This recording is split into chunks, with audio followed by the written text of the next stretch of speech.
What up, everybody? I'm gonna go into my killer chiller from A to Z. So we have a BMR tank right there, pipe to the front, going down through, and that's where it exits the killer chiller. I decided to do a front mount on mine.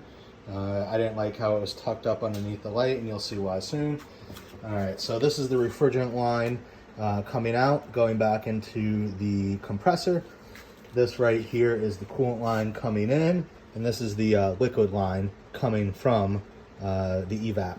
So with that, they all come and sit and chill in here. This is the stock water pump, and this is how I decided to set up my heat exchange bypass. So this right here means that it's coming only into the killer chiller. This means it's going back into the stock heat exchanger. And as you can see right now, by default, I have it set to always be on stock. Otherwise, when I hit the switch, it'll go into the killer chiller. Now, let's talk about the drag valve for the AC. This is how I have mine set up. So coming out of the firewall, you have a refrigerant line. And what this does is this closes that line up so then that the coolant is only being vacuumed out of the killer chiller, goes into the compressor, and that's that. That's how you get your cold IATs.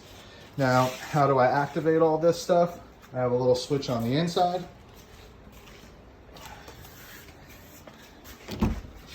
Which are right here. You hit these switches and the killer chiller turns on.